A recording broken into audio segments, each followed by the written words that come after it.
Bollywood cafe आज explain कर रहा है एक हॉलीवुड मूवी जिसमें 16 साल की एक बिजनेसमैन की लड़की अपने फादर के साथ बिजनेस ट्रिप पे जाती है और वहाँ पर कॉर्पोरेट वर्ल्ड की गंदी हकीकत को देख के और अपने फादर की सच्चाई जान के वो हैरान हो जाती हैं।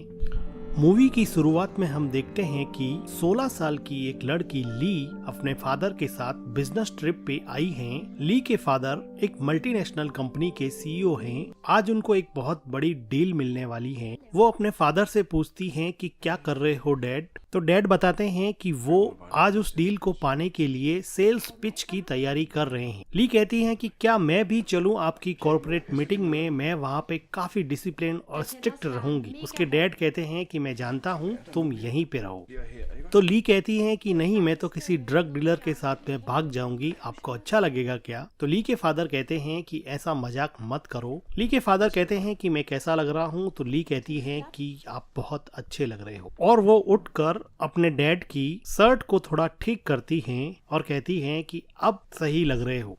डैड पूछता है कि क्या मुझे टाई पहननी चाहिए। तो ली कहती है कि नहीं, आपको टाई पहनने की जरूरत नहीं है। ली के फादर ली को हग करके अपनी डील को फाइनलाइज करने के लिए निकलते हैं। तो ली उनको गुड लक कहती है। डैड के जाने के बाद में ली के पास कुछ करने को नहीं होता है तो वो अपने फादर के कपड़े ठीक करने लग जाती हैं। ली थोड़ा रेस्ट करने के बाद में शॉवर लेती हैं और कंफर्टेबल क्लोथ्स में होटल में फ्रीली रोम करने जाती है। वैसे उसके डैड ने रूम से बाहर जाने के लिए मना किया था, लेकिन ली को वाटर बॉटल्स खरीदनी थी, इसलिए वो रूम से बाहर आई और अब वो लिफ्ट से ऊपर जा रही थी। तभी लिफ्ट के अंदर एक हैंडसम मिडिल एज मैन आता है जो लिफ्ट का अपने फ्लोर का बटन दबाता है और अनइंटेंशनली ली को टच कर देता है। ली मस्ती में अपनी बबल गम चबा रही थी, पर वो आदमी अपनी फोन से नजरें हटा के ली के चार्मिंग लुक की तरफ देख रहा था। ली टिपिकल टीनेजर की तरह बबल गम से प्ले कर रही थी, लेकिन इस आदमी की नजर ली के चेहरे से हट ही नहीं रही थी और वो बार बार ली को देख रहा था। अब इस आदमी का फ्लोर आ जाता है तो वो लिफ्ट के बाहर चला जाता है। जैसे ही आदमी लिफ्ट के बाहर जाता है, वापस से ली को देखने लगता है, लेकिन तभी लिफ्ट का दरवाजा बंद हो जाता है। अब ली वापस से अपने रूम में आ जाती है तो वो देखती हैं कि उसके डैड वापस आ चुके हैं। उसके डैड पूछते हैं कि तुम कहाँ गई थी। तो ली बताती है कि वो वाटर बॉटल्स लेने के लिए गई थी। तो उसके डैड कहते हैं कि कम से कम मुझे बताना चाहिए था, मैंने तुम्हें रूम से बाहर निकलने के लिए मना किया था, तुम कहीं भी जाओगी तो मुझे बता के जाओगी, ये अपने बीच में एग्रीमेंट है। और वो थोड़े गुस्से में बोलते हैं कि तुम अपने आप को क्या समझती हो। ली चुपचाप आई एम सॉरी बोल देती है। ली के फादर का गुस्सा शांत होता है तो वो ली को अपने पास बुलाते हैं और उसको हग करते हैं और कहते हैं कि मुझे तुम्हारी बहुत चिंता होती है, इसलिए ये सब मैं तुम्हें बोलता रहता हूँ, तुम्हारे अलावा मेरा इस दुनिया में कोई भी नहीं है। ली भी इस बात को समझती है। ली के फादर बताते हैं कि होटल मैनेजमेंट ने डिनर रखा है, हम दोनों को तैयार होके कॉर्पोरेट डिनर के लिए निकलना चाहिए, नहीं तो लेट हो जाएंगे। वो कहते हैं कि तुम चेंज कर लो।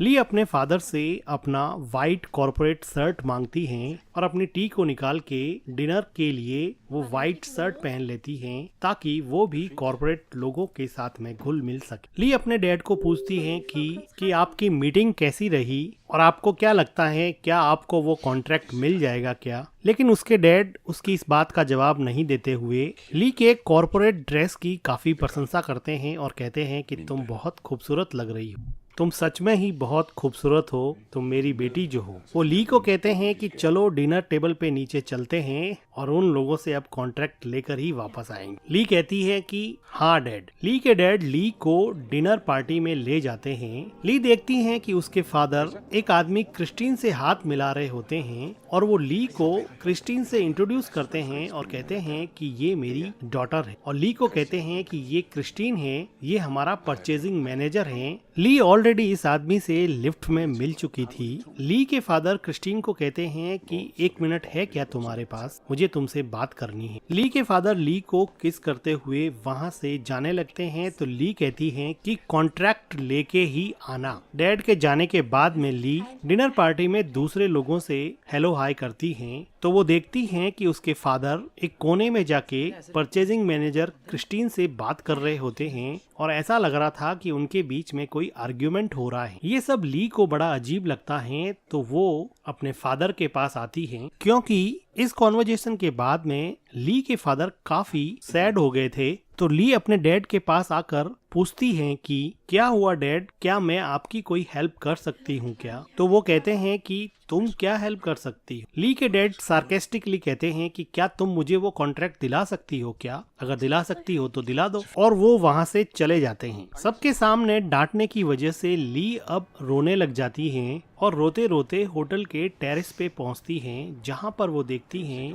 कि वही परचेजिंग मैनेजर क्रिस्टीन बैठा है। तो क्रिस्टीन कहता है कि हेलो, क्या तुम्हें ओस्लो सिटी पसंद आई क्या? तो ली अपने आंसू पोंछते हुए कहती हैं नहीं, ज्यादा कुछ खास तो पसंद नहीं आई। तो क्रिस्टीन पूछता है कि कोपेनहेगन से तो बेटर ही है ना? तो ली कहती है कि कोपेनहेगन भी मैं तो कभी गई नहीं, और वो थोड़ा मुस्कुरा देती हैं। तो क्रिस्टीन उठकर सिगरेट पीता हुआ ली के पास में आता है और अपने गले से मफलर निकाल के ली के गले में लपेट देता है और वो कहता है कि ठंड बहुत ज्यादा है। ली भी इस बात पे कुछ नहीं कहती है। क्रिस्टीन ली को पूछता है कि तुम कहाँ रहती हो? तो ली कहती है कि डैड की ट्रैवलिंग की वजह से हम हर जगह रहते हैं, लेकिन हम शुरुआत में स्विट्जरलैंड में रहते थे, फिर हम डैड की जॉब की वजह से अलग अलग शहरों में रहे हैं। ज्यादातर टाइम मैंने न्यूजीलैंड में काटा है जहाँ से मेरे डैड बिलोंग करते हैं। क्रिस्टीन कहता है कि हमेशा ट्रेवल करती हो, लोनली फील नहीं होता है क्या तुम? ली थोड़ा सोच के कहती है कि नहीं। वो कहती है कि ट्रेवलिंग की वजह से अलग अलग इंटरेस्टिंग लोगों से मिलते हैं, इसलिए लोनली तो फील नहीं होता। क्रिस्टीन को ली का ये जवाब काफी पसंद आया। क्रिस्टीन ही वो आदमी था जो ली के फादर को ये डील दे सकता था क्योंकि वो ही दूसरी कंपनी के साइड से परचेजिंग मैनेजर था जो उसके फादर को कॉन्ट्रैक्ट दे सकता था।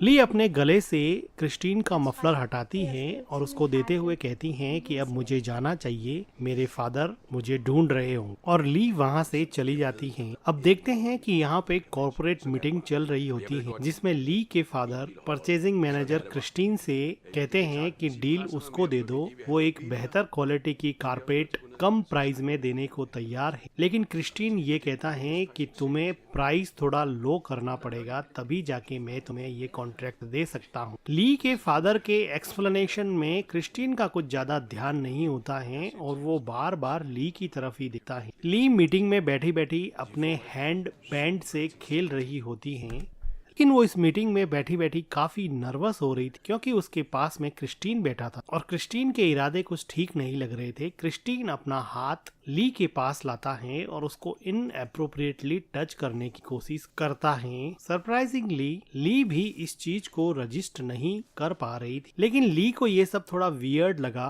तो अपने पैर को हटाकर क्रिस्टीन की तरफ देखते हुए पानी का ग्लास पीती है। ली के फादर ये सब देख के हल्का सा मुस्कुरा देते हैं। ली को ये बात कुछ समझ में नहीं आती। कॉर्पोरेट मीटिंग के बाद में ली अपने फादर के साथ होटल के बाहर जाती। होटल के बाहर ली अपने फादर से पूछती हैं कि क्रिस्टीन थोड़ा वियर्ड है ना, क्या आपको ऐसा नहीं लगता है? उसके फादर कहते हैं कि वियर्ड कैसे है बताओ। उसके फादर कहते हैं कि कॉर्पोरेट के लोग ऐसे ही फ्रैंक होते हैं, वो बहुत जल्दी लोगों से दोस्ती कर लेते हैं। वो ली को फिर से अपने साथ होटल में ले जाने वाले होते हैं तो ली कहती हैं कि मैं होटल रूम में चली जाती हूँ, लेकिन उसके डैड उसकी मर्जी के बिना उसको वापस वहाँ पर ले जाते हैं। डिनर के बाद में यहाँ पे सब लोग ड्रिंक करते हैं और पार्टी करने लग जाते हैं। क्रिस्टीन ली को अपने साथ डांस करने के लिए कहता है और वो ली के साथ डांस करने लगता है। ली पहले तो हिचकिचाती है, लेकिन थोड़ी देर बाद में वो क्रिस्टीन के साथ थोड़ी कंफर्टेबल हो जाती है। डांस करते करते ली देखती है कि उसके फादर किसी औरत के साथ एंजॉय कर रहे हैं, तो वो अपने फादर को डांस करने के लिए बुलाती हैं, तो उसके फादर मना कर देते हैं, जो ली को बड़ा अजीब लगता है। अब क्रिस्टीन ली को धीरे धीरे पार्टी की दूसरी तरफ ले जा रहा था। ली बार बार अपने फादर की तरफ देखती है, क्योंकि उसको समझ नहीं आ रहा कि उसके फादर अभी उसको टोक क्यों नहीं रहे, लेकिन वो फिर भी क्रिस्टीन के साथ डांस करने लग जाती है। डांस करते करते ली और क्रिस्टीन की नजदीकियां काफी बढ़ जाती। अब ली भी क्रिस्टीन से थोड़ा अट्रैक्टेड फील करने लगी और थोड़ा ओपन अप हो जाती है। वो देखती हैं कि उसके फादर सामने खड़े हैं और वो अपनी ही मस्ती में हैं, लेकिन उस पर कोई ध्यान नहीं दे रहे। ये ली को बड़ी अजीब सी चीज लगती है, क्योंकि ली ने अपने फादर का ऐसा बिहेवियर पहले कभी नहीं देखा कि वो उसको इतना फ्रीडम दे। अब क्रिस्टीन ली के काफी क्लोज आ जाता है और उसको डांस करते करते ही किस करने लग जाता है। ली फिर से अपने डैड की तरफ देखती है, डैड भी उसकी तरफ देखते हैं, लेकिन ये सब देख के ली के डैड वहाँ से चुपचाप निकल जाते हैं। ऐसा लग रहा था कि ली के डैड जानबूझकर चाहते थे कि वो क्रिस्टीन के क्लोज हो जाए। ली को अपने डैड का ये बिहेवियर कुछ समझ में नहीं आया, तो क्रिस्टीन उसका ध्यान भटकाता है और कहता है कि यहाँ से बाहर चले क्या। तो ली कहती है कि हाँ चलते हैं। क्रिस्टीन ली को हाथ पकड़ के पार्टी से बाहर ले जाता है।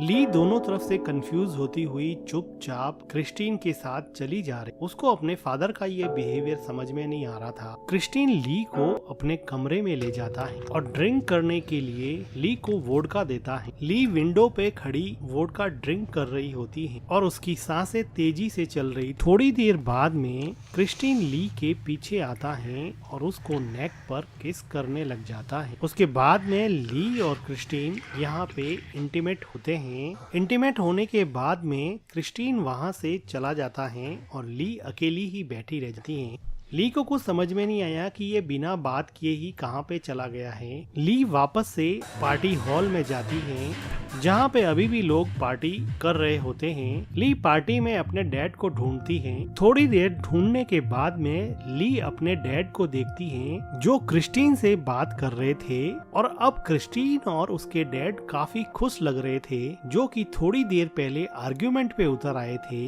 अभी ये दोनों मिलके किसी चीज का जैसे सेलिब्रेशन कर रहे हो। ली कुछ सोचने लग जाती हैं और उसको समझ में आ जाता है कि मेरे फादर को कॉन्ट्रैक्ट मिल गया है, लेकिन वो इस बात पे कंफ्यूज हो जाती हैं कि कैसे मेरे और क्रिस्टीन के रोमांटिक होने के बाद में मेरे फादर को अचानक से डील मिल गई है। किसी के धक्के से क्रिस्टीन अपने विचारों से बाहर निकली और अपने फादर के पास गई और इन लोगों के सेलिब्रेशन के बीच में जाकर अपने लिए भी एक वाइन का ग्लास लिया।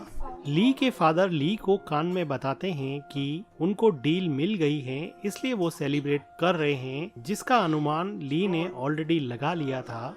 लेकिन वो देखती हैं कि क्रिस्टीन उससे नजरें चुरा रहा है। क्रिस्टीन उसकी तरफ देख भी नहीं रहा। ली के फादर सबको चीयर अप कर रहे थे, तो ली भी बीच में अपने फादर के साथ चीयर करने लग जाती हैं और कहती हैं कि ग्रेट वर्क डैड, जो उसके डैड को बड़ा अखरता है। और वो ली को कहते हैं कि तुमने बहुत ड्रिंक कर ली है। तो ली कहती है कि अभी तो मैंने एक घूंट भी नहीं पिया, और वो अपने फादर को झटक के क्रिस्टीन के पास जाती हैं और सबके सामने क्रिस्टीन को किस करने लग जाती हैं। तो ली के डैड क्रिस्टीन से ली को अलग करते हैं और क्रिस्टीन भी खड़ा खड़ा देख रहा होता है। तो ली अपने फादर से हाथ छुड़ा के वहाँ से बाहर चली जाती है। तो ली के फादर सबको एक्सक्यूज कह के अपनी बेटी के पीछे जाते हैं। ली बाहर जाके टैक्सी के लिए हाथ हिलाती है, तो उसके फादर पीछे से दौड़ते हुए आते हैं और अपना कोट अपनी बेटी को पहनाने लगते हैं। तो इस बात पे ली रोने लग जाती है, तो उसके डैड उसको काम डाउन करने की कोशिश करते हैं। ली को समझ में आ गया था कि उसके फादर ने जानबूझकर उसको अननेसेसरी फ्रीडम दिया था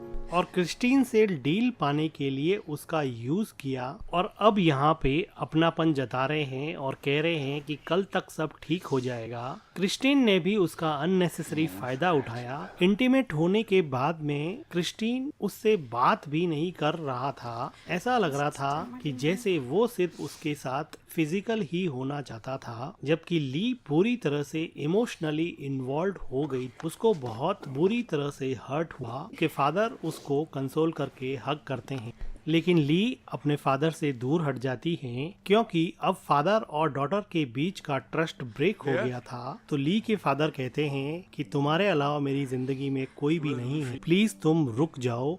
ली को ये बात सुन के रोना आया, लेकिन वो फिर भी टैक्सी में बैठ जाती हैं क्योंकि उसके फादर ने उसका ट्रस्ट पूरी तरह से तोड़ दिया था। रोते हुए ली टैक्सी में बैठ जाती है और डेनमार्क के लिए निकल जाती हैं। उसके फादर पीछे अकेले ही रह जाते हैं। रिश्तों की बुनियाद हमेशा विश्वास पर टिकी रहती है। एक फादर ने फाइनेंशियल गेन के लिए अपनी डॉटर का विश्वास तोड़ा। ली के लिए तो ये दोहरी चोट थी क्योंकि उसके फादर के साथ साथ उसके पहले प्यार क्रिस्टीन ने भी उसके साथ विश्वासघात किया। और इसी के साथ ये इमोशनल मूवी एंड हो जाती है। वीडियो को like, thank you for watching.